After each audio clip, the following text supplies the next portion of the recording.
Con un postulado de autogobierno mapuche y con la exigencia de una indemnización del Estado, entre otros puntos, finalizó ayer la cumbre indígena en el Cerro Ñelol. Sí, está con nosotros el huerquén y consejero, además del vocero del Consejo de Todas las Tierras, Aucan Wilcamán. Muchísimas gracias por acompañarnos. Y lo primero que le quiero preguntar respecto de la petición de perdón al Estado chileno, me gustaría que nos precisara en qué consiste esa petición de perdón. ¿Qué los dejaría satisfechos como pueblo originario?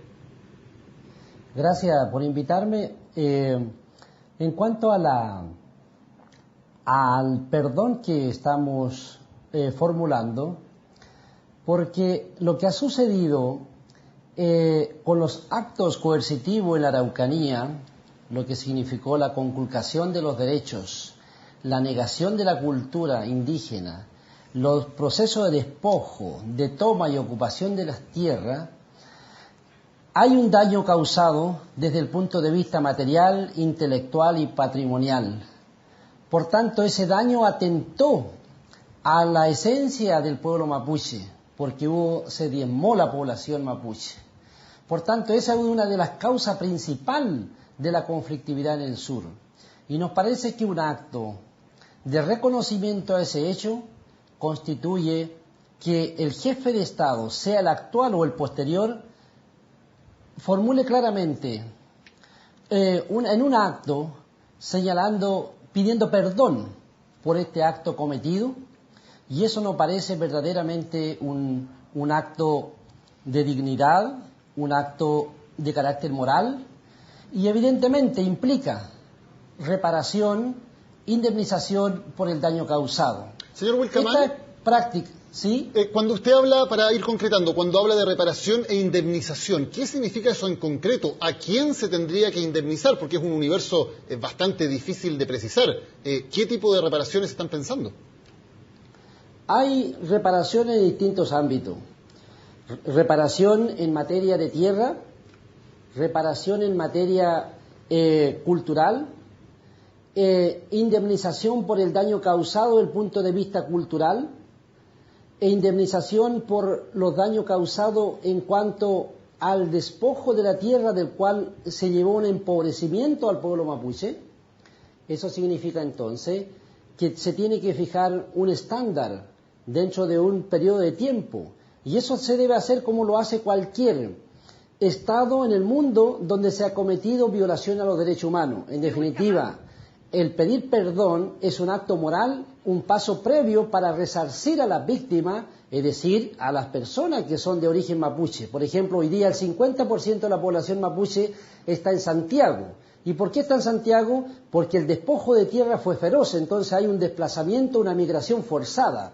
Por tanto, no se trata tampoco de entregar individualmente, se tendrá que buscar la manera, un estándar, un porcentaje en un periodo de tiempo para reparar cada uno de los aspectos que fue dañado durante los actos de pacificación de la Araucanía y como consecuencia de ellos. Señor Wilcamán, ¿qué le parece que el ministro de Agricultura haya dicho que el Estado no tendría por qué pedir perdón, el Estado actual?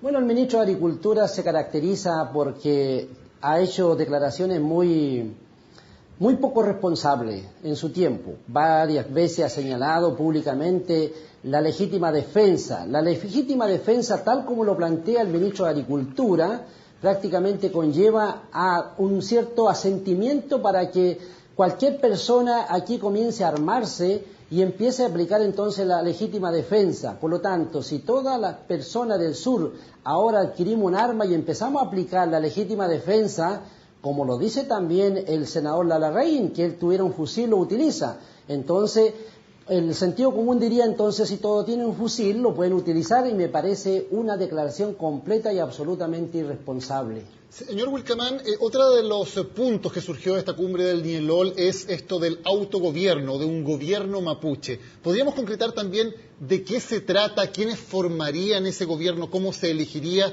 y cuáles serían sus atribuciones con la propuesta que ustedes están haciendo? Efectivamente, este es un derecho inherente, pero hoy día está respaldado por el derecho internacional. El día 13 de septiembre del 2007, Naciones Unidas estableció que los pueblos indígenas tienen derecho a la libre determinación. Por tanto, podemos formar nuestro gobierno, nuestro propio sistema de gobierno. En definitiva, significa que un grupo de personas pertenecientes al pueblo mapuche toman la decisión en un determinado momento y constituyen un sistema de gobierno en una área determinada en la región. Eso no es la negación del Estado chileno, ni que ningún chileno va a tener menos derecho. Significa que eso debe estar regulado por un estatuto que los propios conformantes de ese derecho deben dar. Ahora, ¿quién participa? ¿Puede participar el individuo indígena, un representante de la comunidad? O sea, todo, porque en definitiva es un acto voluntario de participar a ese autogobierno. No es un acto forzado, no significa que todos deben participar. Puede ser incluso con un porcentaje significativo únicamente para el primer paso. Para eso tiene que haber voluntad colectiva del pueblo mapuche,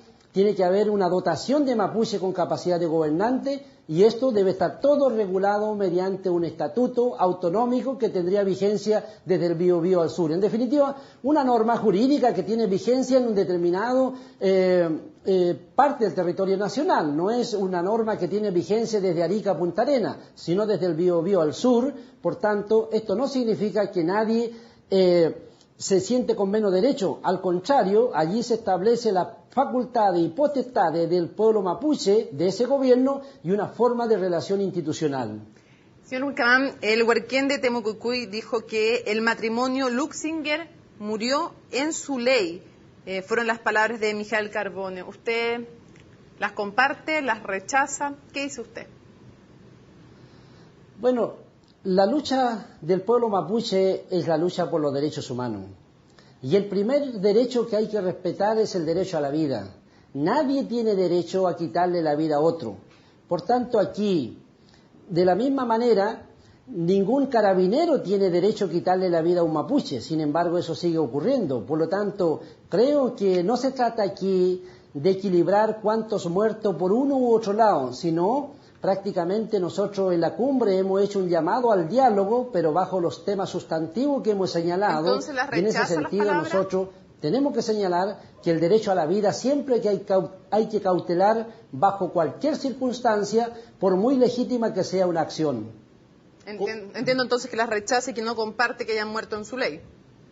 Nadie puede apoyar quitarle la vida a otro, sea mapuche o no sea mapuche. Hay que respetar el derecho a la vida, sea quien sea. Después de lo que pasó en la cumbre del Nielol, donde el gobierno solamente envió a 2 observadores, los gobernadores de Mayeco y de Cautín, ¿cómo siguen ustedes ahora? ¿Cuál es su próximo paso o cuál es su próxima estrategia, ya agotada esa primera que era realizar esta cumbre del Nielol? ¿Con qué siguen ahora? En primer lugar, se ha dado a conocer una manifestación de una voluntad colectiva de los mapuches que es muy significativa y una amplia cobertura del país. No ha habido nunca una cumbre esta podría llamar la cumbre del siglo. No creo que hasta el momento haya otro evento de esta característica.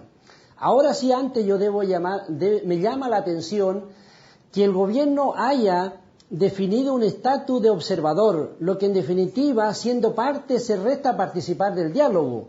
Personalmente yo en el evento le ofrecí en 10 oportunidades la palabra y no quisieron tomarla.